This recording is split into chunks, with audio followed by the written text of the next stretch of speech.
Bueno, buenos días a todos y a todas. Bueno, hoy lo tenemos acá con nosotros a José Pepe, alias Pepe Granier, que muy gentilmente se aceptó la invitación a que venga a conversar con nosotros sobre las pedagogías decoloniales.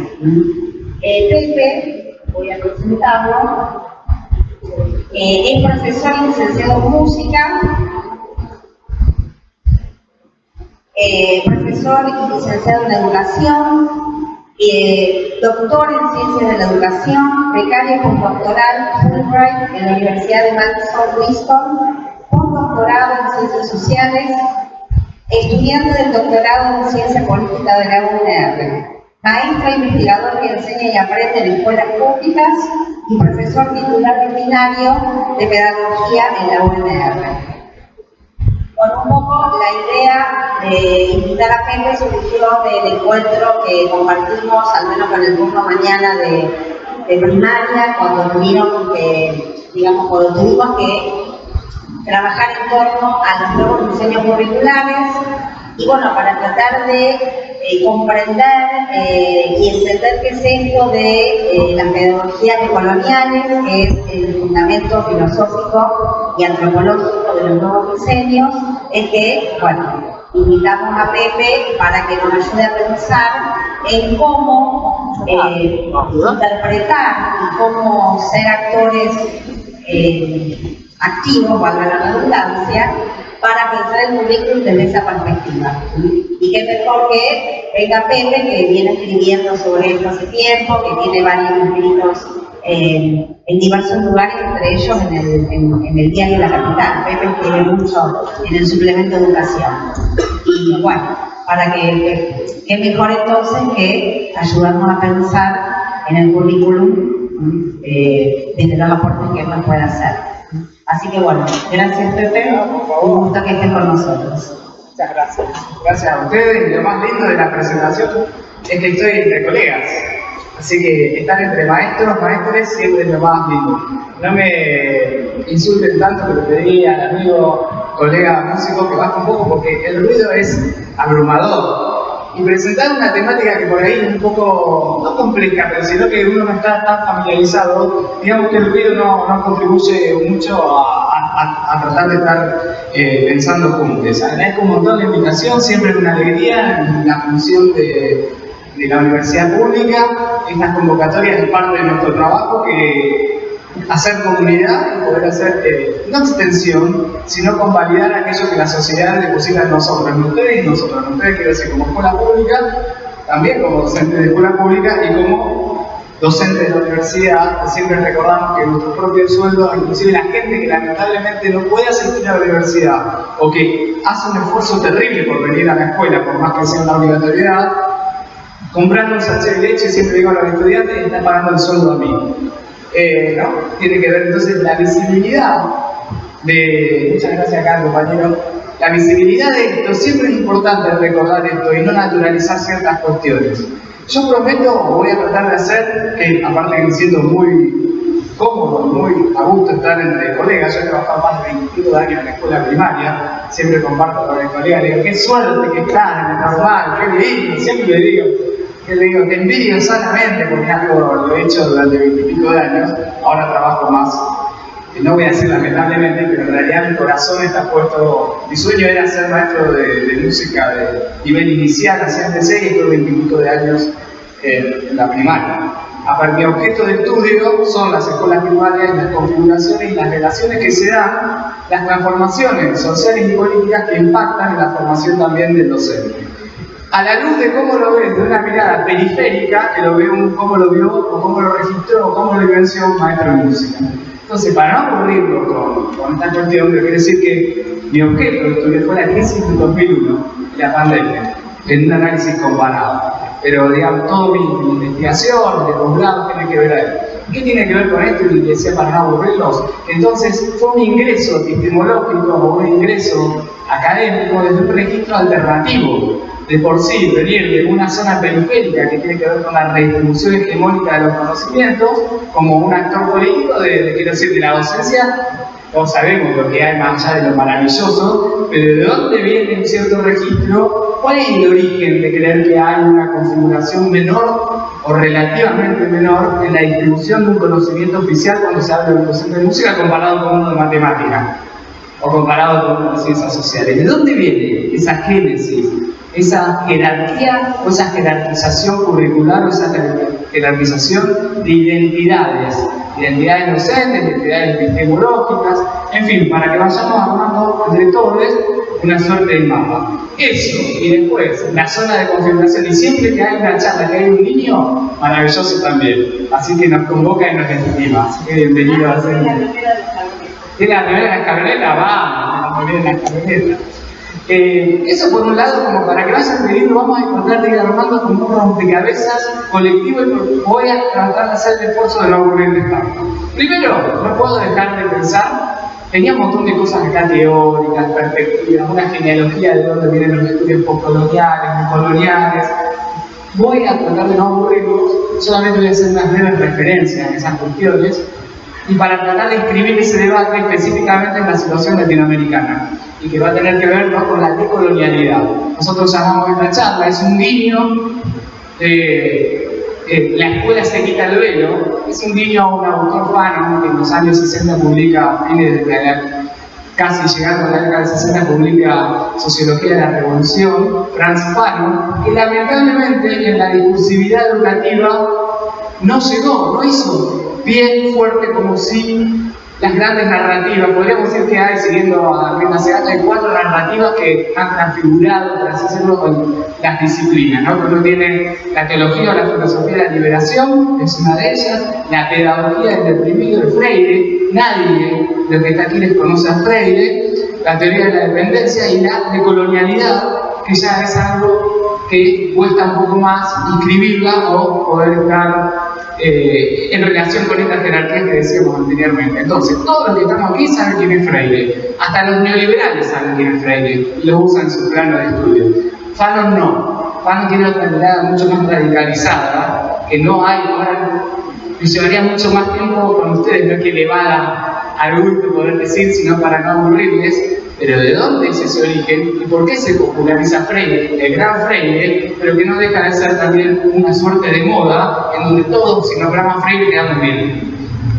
Entonces, eso también tiene una visibilidad y una jerarquización que me interesa poder desnaturalizar o también poder ver. Entonces, quiero hacer, les decía que esto es un guiño en ese escrito, si hubiera gente que viene bueno, todos de las ciencias sociales, pero de la historia de ese Fanon, que habla, ¿no? Argelia se quitó el velo para tratar las identidades femeninas y cómo fue en la revolución los procesos de colonización entre Argelia y Francia, esas disputas y el cuerpo femenino y la situación del velo como un dinamismo histórico que se saca y se pone, y esa cuestión panóptica y un límite de que el occidental no puede saber todo de otro. Pero también en ciertas luchas, en todo caso, va a ser la mujer la que va a disponer ese velo y poder decir cuándo sí, cuándo no, cómo referenciarlo y qué implicancias para Occidente o qué implicancias históricas van a transmitir con esa mirada.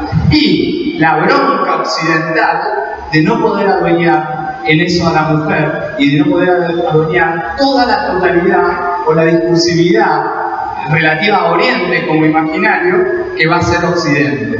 Muy confuso, estoy usando palabras muy raras.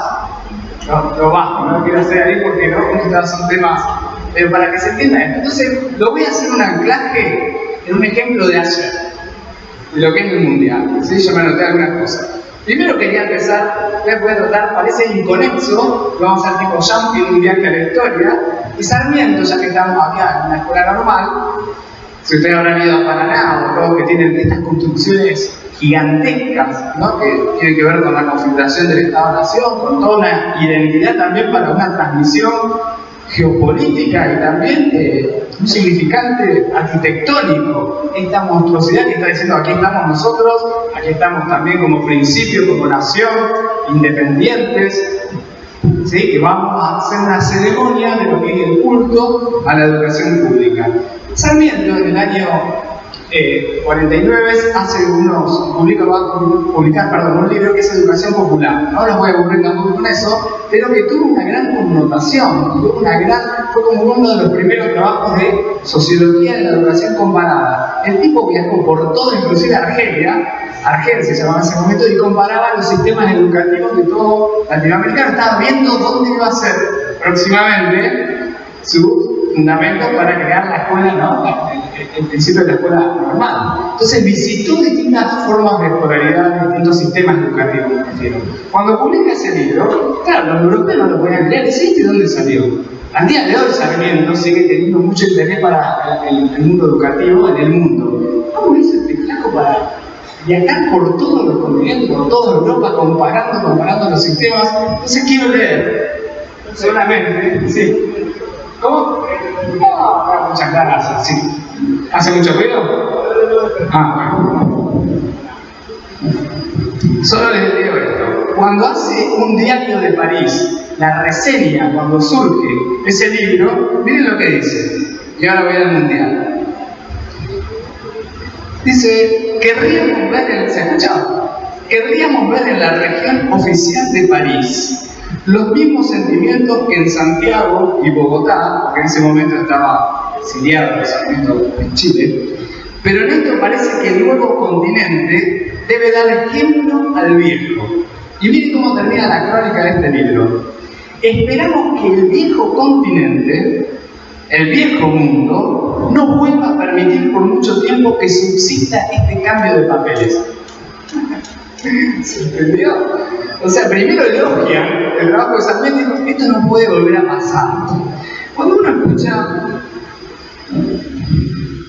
y voy a hacer dos cositas para que se entienda más o menos, para compartir desde lo cotidiano, esta referencia a la crónica cuando sale de Educación Popular de Sarmiento, y un día estaba viendo, como estábamos todos viendo el mundial, y en una de esas crónicas que estoy escribiendo un artículo que saldrá gracias a esta charla, siempre que uno nos invita y te ayudan a pensar mejor. Entonces me puse a escribir un escrito sobre esto que es para compartir entre colegas, esto de la escuela Sanitario, ¿no? Como esta referencia. Escuchaba a una periodista y le dice, ¿y cómo es vivir allá estos días en el Mundial del Medio Oriente? Entonces el periodista mira acá, aburrido. ¿No? Le dice, sacándolo del fútbol, aburrido. En esa significación no hay una posición personal, hay todo un imaginario construido identitariamente a lo largo de milenios, en donde despectivamente también aparece Oriente, donde se le reconoce cuna de civilización, pero no reproducción de ciertos órdenes hegemónicos o de ciertos valores que valga la pena sostener y mirar. No, hay como un traspaso en la historia de los imperialismos, donde dice, bueno, sí, nació ahí. Pero después con los griegos, con los romanos, con los europeos, pudo finalmente esa mirada eurocéntrica recoger los frutos de eso que nació en la cuna. Pero la reproducción de la mirada racional de ese eurocentrismo, o de esa mirada de reproducción, no es de mi voto. ¿Se entiende lo que quiero ir? Hay un origen que se lo reconoce como cuna, como bebé, pero en la adultez no se le da. La adultez, la emancipación de ese sujeto, no, es europeo la nacionalidad. Esto también lo pueden ver ustedes cuando ven películas. ¿Cuál es el lugar del latino? ¿Cuál es el lugar de la mujer? A la mujer se le conceda que es hermosa, exótica, latinoamericana, que mueve el bum bum. Ahora, el conocimiento, no. El conocimiento es blanco, patriarcal, occidental y no latinoamericano. Fundamentalmente, yo te reconozco que vas a mover el bum bum, que cantan bárbaro, que en Brasil hacen hermosos carnavales. Sí, el conocimiento es nuestro. Hasta las industrias cinematográficas o del espectáculo también contribuyen a configurar y a consolidar esa idea como totalidad. Hay un registro identitario, epistémico, pero que no termina ahí. Hay una materialidad jurídica que hace que yo, Pepe, blanco, si camino por las calles de Rosario, tenga mucho menos posibilidades de que me pare un policía y que me revise la mochila, que si tengo la tez oscura y que si estoy en un barrio periférico. Porque Pepe en todo caso se defiende o agarra el celular y llama a sus contactos y puede zafar de eso. Pero otra gente no tiene esa misma posibilidad. Y su misma cara, ese registro, esa blanquedad, hace que opere de un lugar distinto, un lugar de enunciación. El propio cuerpo se construye como un locus de enunciación, en donde la blanquedad, la racialidad, también es traductora de un sistema cognitivo. ¿Sí? Eso que está naturalizado, o eso que se puede ver a lo largo de la historia de la humanidad, no fue siempre así. Lo que intenta recuperar, y ahora voy a terminar hablando del mundial, ¿no? Ese lugar común, decía que esto no siempre fue así, y que esa racionalidad para el debate, yo lamento tener que estas cosas que uno las discute horas en seminarios, las tengamos que hacer porque yo también soy docente, yo también estuve ahí y sé, por Dios que se calla, me quiero ir después de una plenaria. O sea que yo voy a tratar de achicarlo y de compartir con ustedes lo más breve posible. Pero lo importante aquí es recuperar y comprender que esa totalidad que se asume y se naturaliza como totalidad no fue siempre así. Nunca fue esa historia asumida. Sin embargo, las asumimos y las reproducimos en nuestros planes de estudio, en nuestra propia cultura, en nuestro propio lugar de enunciación, desde un lugar eurocentrado. Cuando hablo de eurocentrado, no solamente localizado específicamente, sino en cualquier lugar donde esa opresión. Por eso va a haber un autor que lo habrán visto a lo mejor, como Ventura, que va a hablar de un sur global, que no es específicamente ese sur, sino en cualquier lugar donde se doblegue, donde los pueblos vulnerados se sientan interpelados por esa colonialización. Por eso Bangladesh están festejando ayer. Por eso los pueblos de Asia, oprimidos y colonizados, sabiendo que es un partido de fútbol, que no va a transformar su vida, pero sienten una alegría. Y sienten que estaban festejando algo que le era propio y que tenía que ver con ese traspasar o con ese registro histórico de la subalternidad, y que hace que su reconocimiento no esté depositado en la mirada del amo, sino en la mirada del subalterno. Es interesante, esto no estoy haciendo una ciencia que digo, esto es así, sino que uno podría comprender ciertas manifestaciones públicas, ciertas manifestaciones colectivas, que me parece que en lo inédito de un mundial, y ahora termino con la tercera referencia, en Medio Oriente, con un Sarmiento, con esto que había dicho de que no se puede permitir, con una París del siglo XIX que dice esto no lo podemos volver a permitir, para que también tengan esas coordenadas históricas y para que se puedan poner ahí, con un periodista que dice Medio Oriente, aburrido.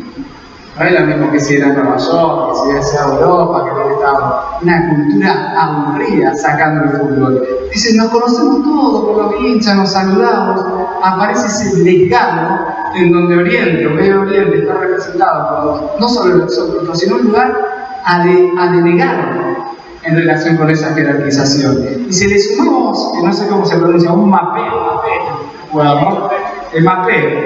que dijo que el fútbol europeo era superior, utilizando ese significante, porque no dijo, bueno, mira, tienen que practicarlo, no. Somos iguales, pero si vos no practicás y yo practico mucho, obviamente yo voy a estar por sobre vos.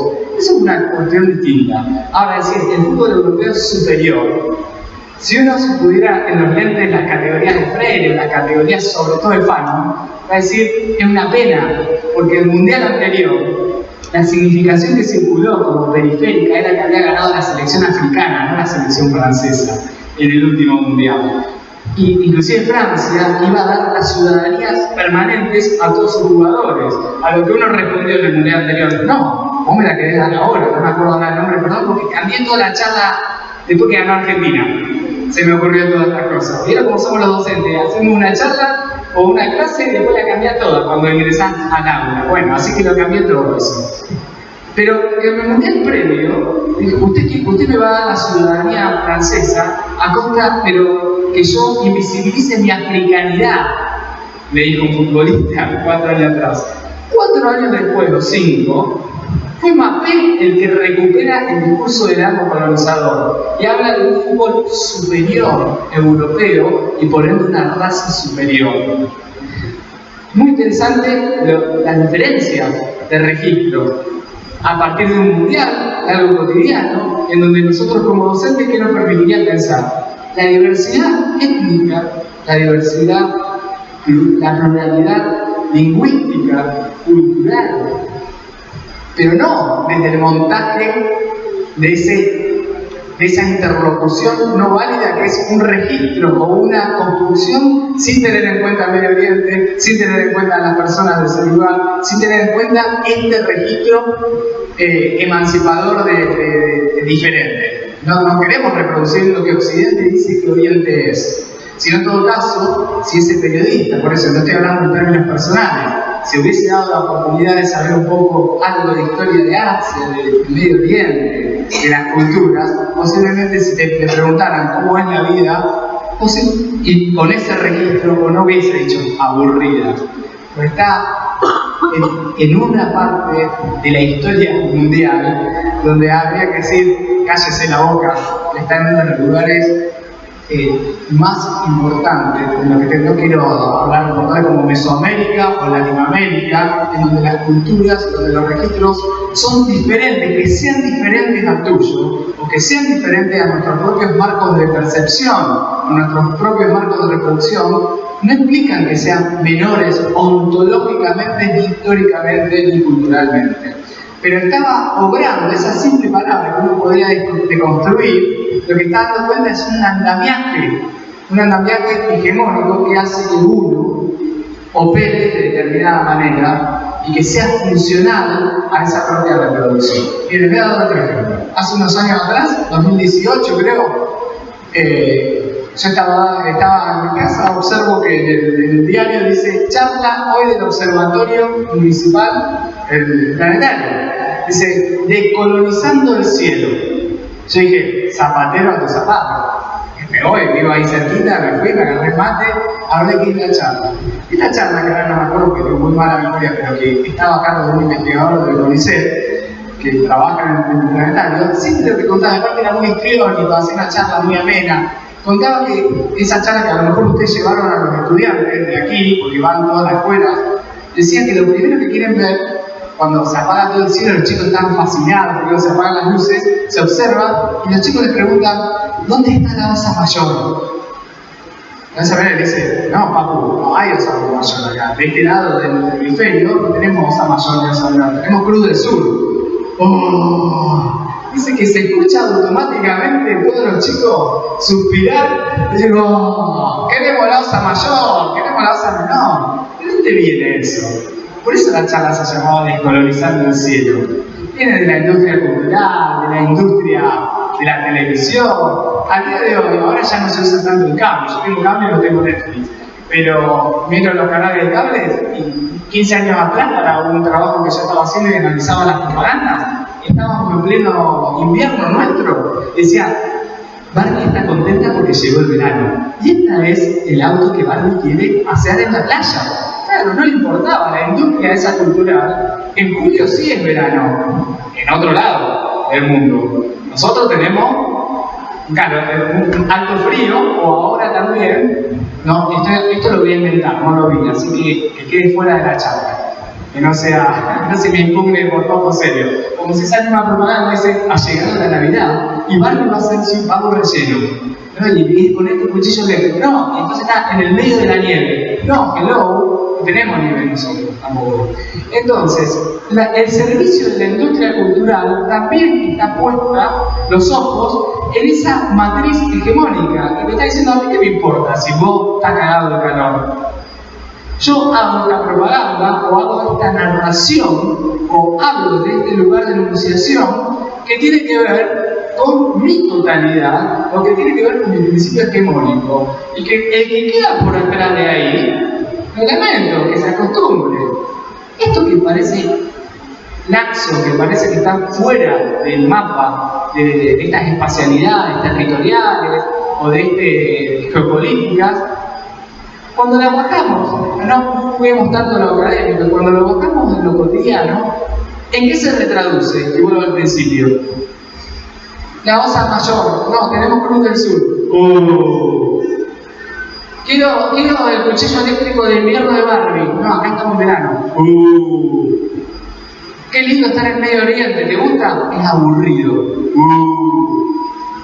Hay una lógica, una racionalidad, y ahora sí, para ya tratar de escribir específicamente y para no aburrirnos, en lo que sería esto a nivel genealógico. Va a haber autores que para la poscolonialidad también es todo una disputa, un campo de tensión, en términos teóricos y políticos, quiénes son los poscoloniales, los que terminaron en Estados Unidos ganando fortunas, emigrados de sus lugares de origen, el que verdaderamente se queda latinoamericano, entonces va a hablar de colonialidad, en fin, no los voy a aburrir con eso, es apasionante, pero no los quiero aburrir. A mí me gusta la categoría de la poscolonialidad, pero también tenemos que saber que en el debate latinoamericano hay algo de esas narrativas que aparecen fuertemente de la década de 60, pero sobre todo en los fines de los 80 y 90, pensadores como Enrique Dussel, la filosofía de la liberación que le había dicho, la teología de la liberación, que pensando en Dussel, en Rodolfo Kusch, en el ámbito de la filosofía, tratando de pensar una filosofía latinoamericana, Walter Mignolo, no quiero aburrir, Catherine Walsh también en otras partes, Fanon, como le había dicho, que menos conocidos, injustamente menos conocidos, y popularmente y masivamente conocido Paulo Freire, porque todos quedamos bien. Todos nombraban Freire, queda re pro, queda re bien, y no por Freire, sino la manipulación que se hizo de Freire, o en todo caso también la pregunta histórica sería ¿por qué tuvo mayor anclaje Freire que Fanon? Y eso lo tenemos que discutir en otro encuentro. Tengo las respuestas posibles de su extremada radicalización y que tiene que también que ver con comprender ciertas cuestiones, argumentaciones que no eran de todo políticamente correctas para esas discursividades que había aquí en la década del 60 al 70. Por eso Frano va a decir, lo que quiere el colonizado es el colonizado perseguido es el perseguidor. En broma, como Mapé, que dijo, los europeos somos superiores en el fútbol. ¿Qué diría Fanon? O sea, vos te convertiste de perseguido a perseguidor.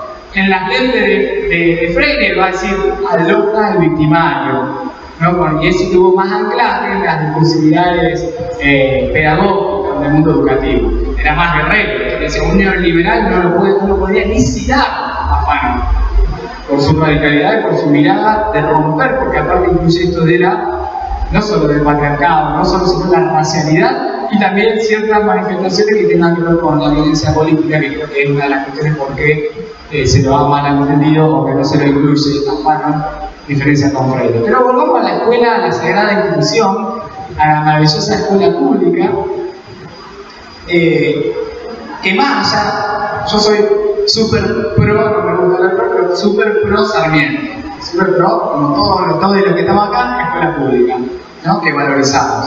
Hay muchas argumentaciones o líneas que vienen del campo educativo, bueno, pero con los vídeos, bueno, para otro. Bueno, es muy complejo acá hablar de Sarmiento, su eclecticismo, lo que podríamos decir a costa de yo quedar haciendo una reducción vulgar. Todo lo que quieran podemos sacar crítica, pero Sarmiento dijo, bueno, es la escuela donde se va a resolver ciertas cuestiones. Eso esa erradicación o ese éxodo, esa aniquilación de la barbarie, en la escuela Sarmiento no miró para otro lado. En la escuela, más allá de sus propias contradicciones, es el lugar de confluencia étnica, de las identidades, el lugar donde se puede hacer algo distinto. Claro, el currículum que había en Buenos Aires no es el mismo currículum que había en el sur. La idea de esa ley no es lo mismo un conocimiento que ustedes hagan acá en esta escuela, en pleno centro, al lado de la Facultad de Derecho, aunque van a decir, ¿qué tiene que ver, Pepe? Sí tiene que ver, aunque ustedes crean que no tenga que ver, jurisdicciones distintas, universidad, está en una zona re paqueta, la Universidad de Derecho, donde establece materialidad jurídica, al lado de Normal 2, donde casi algunos hacen un pasito y está simbólicamente, es una suma de fuerzas, de representación y de representatividad, como unificación espacial, también territorial y también simbólica del legado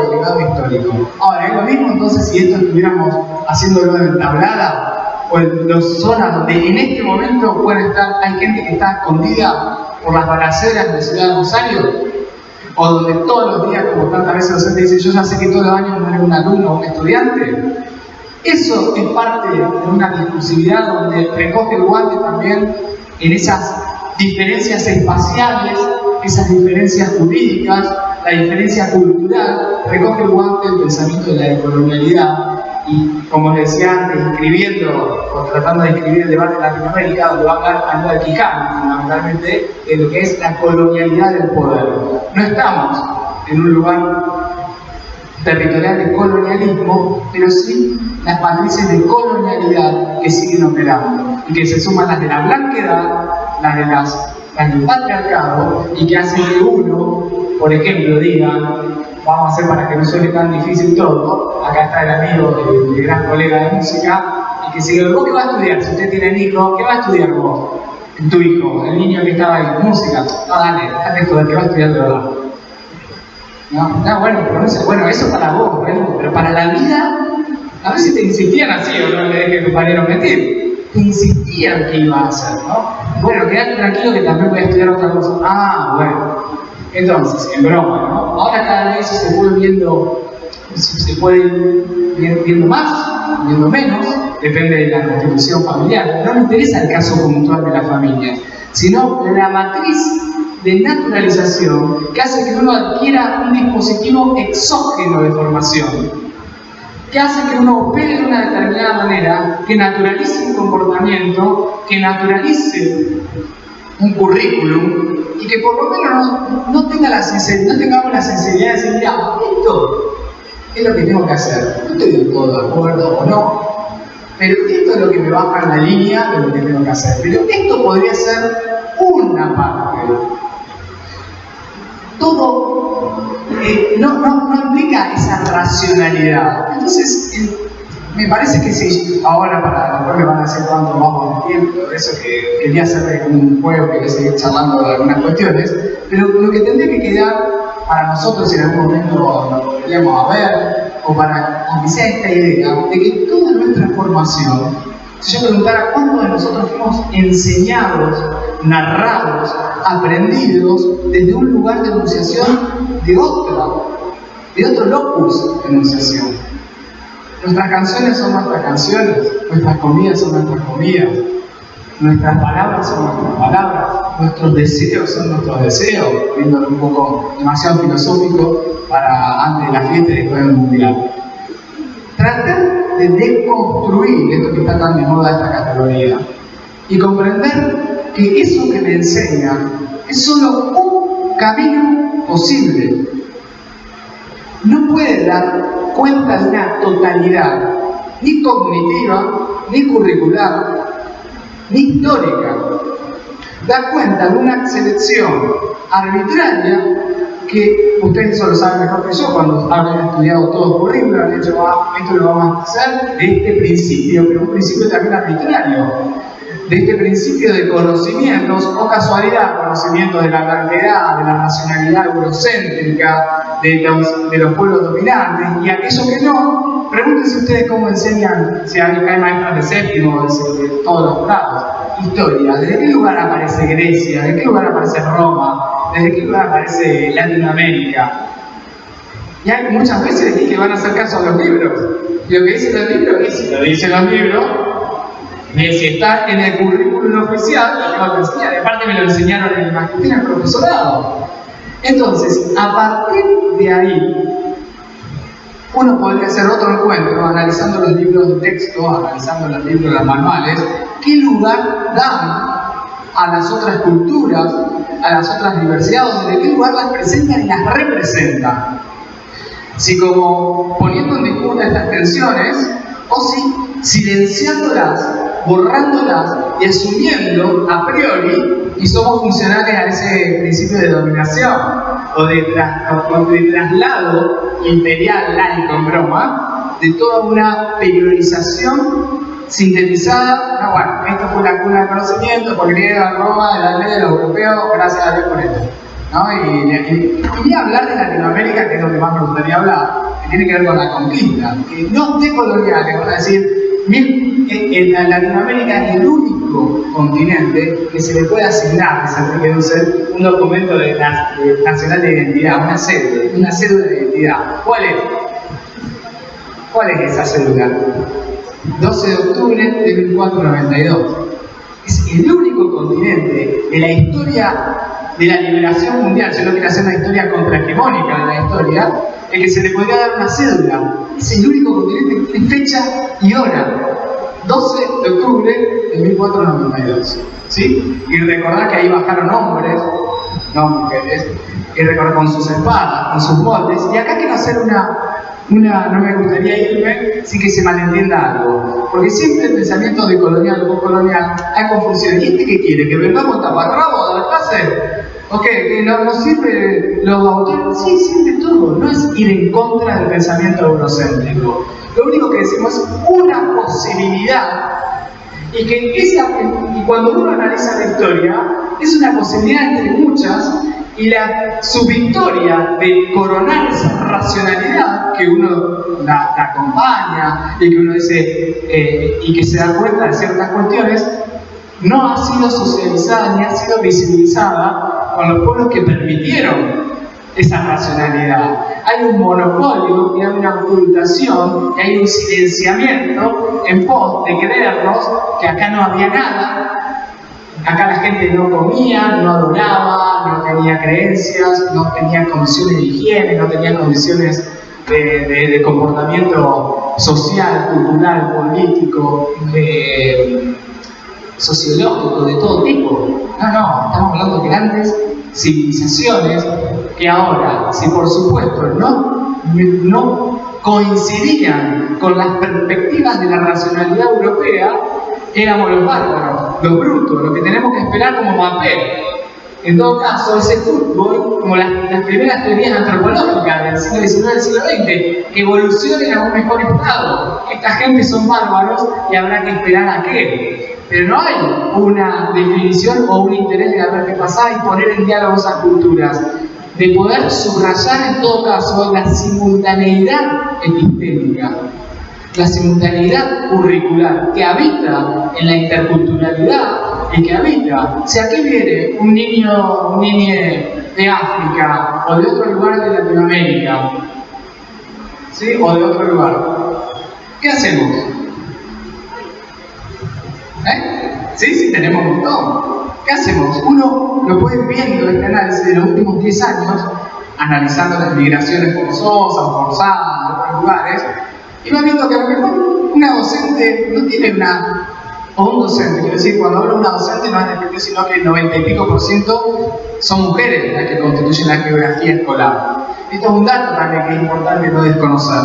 ¿Por qué? Porque cuando se habla mal de la escuela, podríamos pensar desde la teoría social que subyace un ataque de género.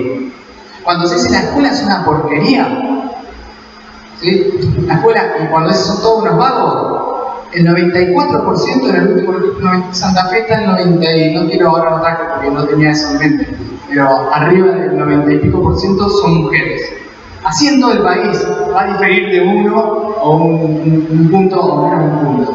Entonces, cuando dice la escuela es una porquería, ahí subyace un ataque de género para los coloniales o para la cuestión. Son lecturas que parecen inconexas, pero que hay que aprender a hacerlas, y que hay que aprender a desnaturalizarlas, porque está subido ahí. Entonces, uno va a ver, por eso decía una maestra, ¿no? Cuando a lo mejor no tiene una formación intercultural, académicamente en los seminarios de formación, o a lo mejor en el currículum cuando estudiaron magisterio. Pero en mi caso que camino en las escuelas, recorro, observo y escribo sobre eso, a mí me hace bien estar y trabajar y ver entre colegas, no en una verticalidad, sino en una horizontalidad en la cual aprendo.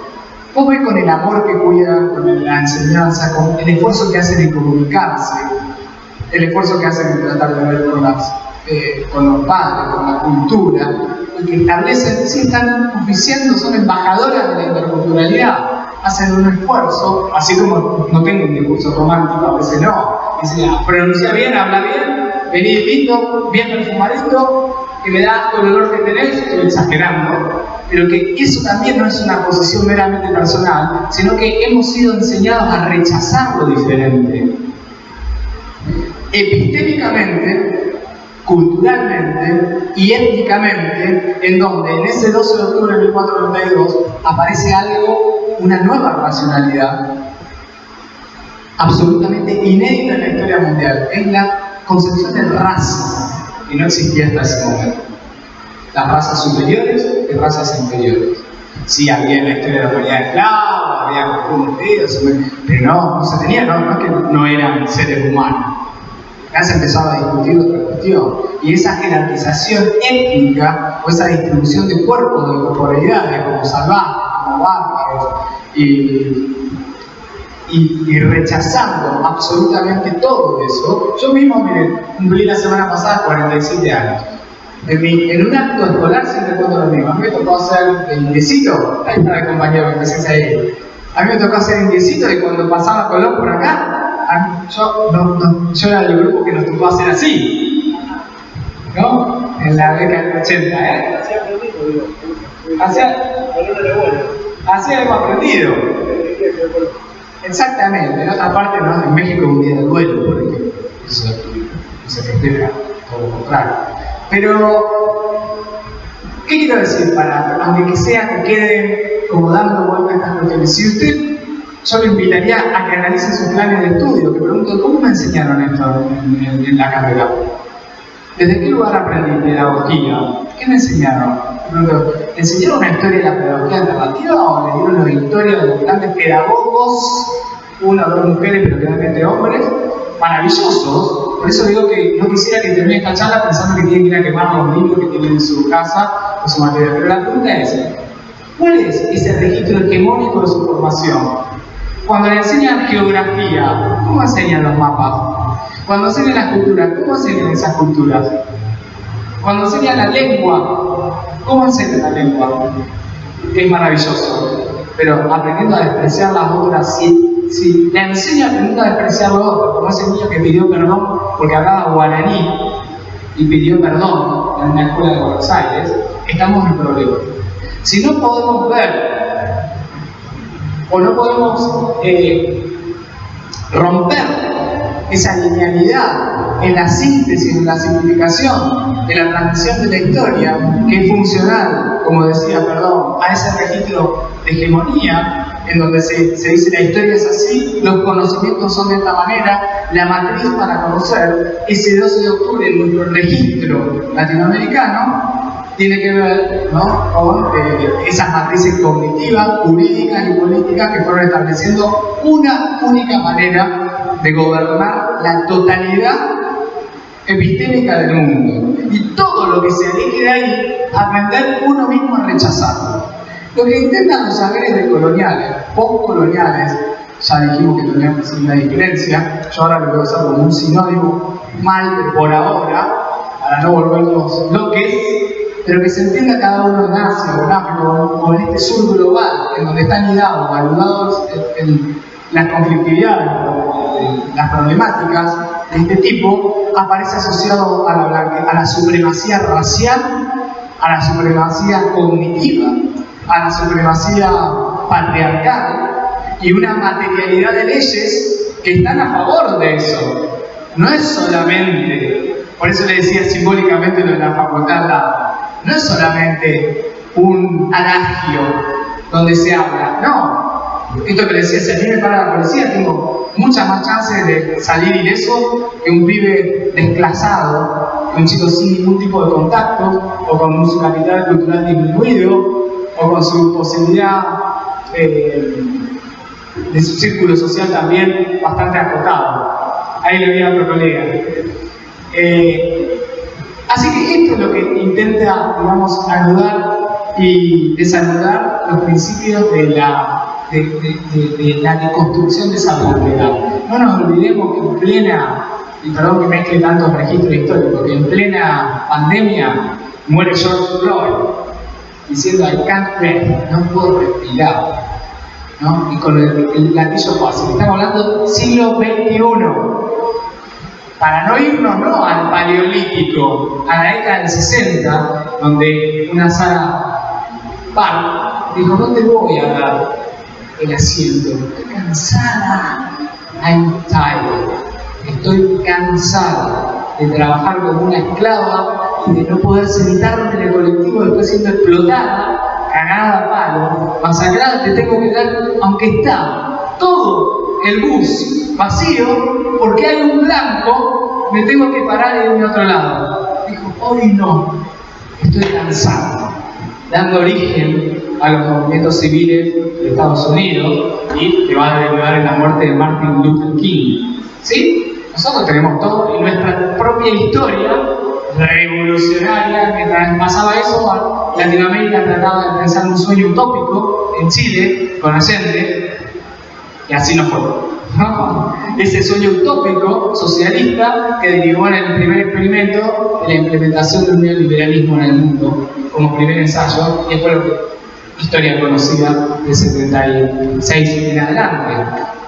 Entonces, es necesario que la maestra, que les maestres, más allá de la tarea maravillosa que hacen o que intentamos hacer en las aulas, echar un ojito a la historia, a este tipo de cuestiones de miradas, para en el momento que uno enseña algo, no solamente enseña, sino que muestra y reafirma una matriz. Entonces, esto no es que la rechacemos, que seamos cautos, que podamos hacer circular otras posibilidades curriculares, políticas, históricas, y el pensamiento decolonial, postcolonial, o la colonialidad del poder, esto que jurídicamente no somos colonia, pero sigue operando, desde un niño que dice quiero la osa mayor, o dice Medio Oriente es aburrido y despótico, o es feo, y con esto también deberíamos hacer que nadie me puede interrumpir cuando quiera, que va a decir, pero matan a esto, matan a otro, por eso decía, jugando con este guiño, ¿no? La escuela se quita el velo. La discusión es mucho más profunda y acá nadie va a avalar ninguna vulneración del derecho humano de ninguna mujer, de ningún hombre, de ningún niño en el mundo. Pero esa manipulación en el registro para decir todo Medio Oriente es malo, nosotros somos la cultura de la civilización y el pensamiento eurocentrado es el que permite civilizar el conocimiento, no. Entonces, poder hacer circular, poder ver, poder acercarse, y nuestros pueblos andinos, si hay algo que saben es de resistencia, si hay algo que saben es de lucha, y también de conocimiento y de reconocimiento. No sé cómo vamos, tratamos, entonces termino con esta anécdota, que no la quería, la tenía ahí en los papeles, veía a mi maestro al fin, nada de lo que tengo acá, dije nada. Pero bueno, una vez, no quería terminar con este autor porque he tenido unos problemas, pero no importa, lo voy a terminar. Y a lo mejor lo vimos acá con la voy a compañera porque en la cátedra de pedagogía le dimos como autor en clase. De Boaventura, ¿sí? También se puso muy de moda. Entonces, cuando algo está mucho de moda, tenía que estar un poco observando con ojo cautela.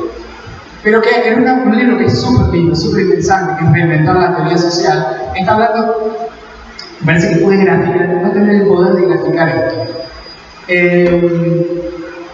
Dos cositas. Se cumplía el centenario, 150 años. Hoy estudiando a Francia, y eso que tengo familia en Francia, soy tranquilo. Se cumplían 150 y pico de años de la construcción cartográfica nunca me sale lo de Ecuador, el meridiano, el paralelo, que ustedes.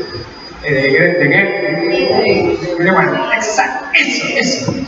Y como se conmemoraban 100 y pico de años, trajeron, los gobiernos hicieron una alianza, hicieron una invitación y transmitieron los científicos franceses con la tecnología de hoy, eso fue en 2008, 2009, no me acuerdo, para calcular dónde estaba el punto cero. ¿Sí? Entonces, el gobierno de Ecuador, el gobierno latinoamericano, el gobierno de las misiones francesas, los académicos franceses del siglo XXI vinieron y hicieron eso, ¿no? Vinieron con la tecnología actual, todo, y dijeron, a ver, el punto cero está acá. Y a ver, ¿a dónde estaba? ¿Dónde lo hicieron nuestros compatriotas franceses en el siglo XIX? Fueron para atrás 5 metros corridos. Bueno, no está nada mal, ¿o no? 100 y pico de años, con la tecnología del siglo XIX a la XXI, solamente pasados 5 metros, nada. Ahora, cuando hacen la excavación, ¿qué había ahí? Dice Boaventura. Un centro astronómico indígena, marcando matemáticamente el punto exacto que ya tenía cientos de siglos antes de las misiones de Francia. Ahora la pregunta es, ¿fueron reconocidos? ¿Fueron socializados? ¿Fueron incluidos en esa dinastía epistémica? No, fueron masacrados, el ojo. Lo que va a tratar de hacer el pensamiento decolonial o postcolonial es visibilizar, tensionar, no negar. Por favor, no quisiera, insisto con estos términos, no negar las matrices que nos constituyen, pero no asumirlas como una totalidad. Y en tanto en cuanto podamos descristalizar esas relaciones de comunidad, podemos ser agentes y actores críticos, políticos, culturales, epistémicos, maestros, maestras, más interesantes para debatir un conocimiento y un punto de vista. Pero hay que animarse a dar ese paso. Seguro lo va a hacer. O por lo menos que ahora un plan curricular intente, no sé si como adjetivo, ojalá no, sino como sustantivamente crear poner en diálogo esto, me parece que es sumamente interesante y es una linda manera, más allá de la angustia de nuestros pueblos, que con un partido de fútbol, con esta necesidad de festejar, no aquí, en el mundo, de esos lugares silenciados, vulnerados, es que es urgente poder dar lugar a estas diversidades y poder urgente dar lugar a los que han sido invisibilizados y a los que no han tenido voz ni voto en la representatividad histórica y que han surgido como no identidades cuando siempre han sido una identidad igual que la nuestra. Rescatar y sacarlos de la luz de esa nueva identidad es un trabajo maravilloso que tienen las maestras. Vieron que somos 3, 4 a lo largo de las clases. Así que eso es lo que más o menos quería compartir y que las lecturas de esa colonialidad, esa poscolonialidad intentan hacer eso. Muchas gracias.